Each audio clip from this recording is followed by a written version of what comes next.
स्वागत है आपका ब्रेक के बाद। और इस पूरे विषय पर बातचीत करने के लिए हमारे साथ हमारे संवाददाता मुकेश शुक्ला, जिन्होंने जनता के बीच राय जानी और इस पूरे इसको मामले को उन्होंने कवर किया है। मुकेश, आपने जनता के बीच में पहुंचे, हम जानना चाहेंगे कि जो कांग्रेस के कार्यकर्ता हैं और आम आदमी पार्टी के कार्यकर्ता हैं, वो उन लोगों का क्या कहना है, क्योंकि कार्यकर्ता ही सबसे खास तौर पर कांग्रेस के जो कार्यकर्ता हैं वो इस पूरे गठबंधन का विरोध कर रहे थे दिल्ली में।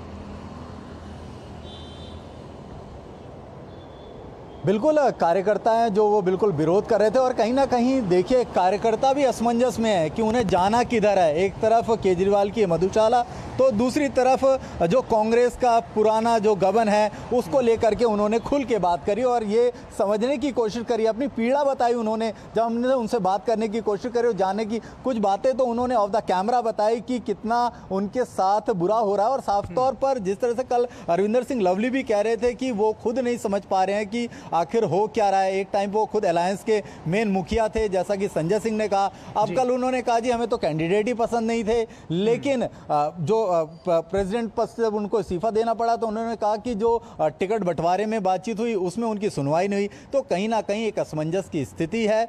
एक तरफ मधुशाला ने लोगों को दिल्ली में बेहोश करके रखा, उन्हें समझने का मौका ही नहीं दिया निखिल कि उन्हें होश में कब आना है। और जब वो होश में आए तब तक सब लुट पिट चुका था, जनता अपने आप को ठगा महसूस कर रही थी।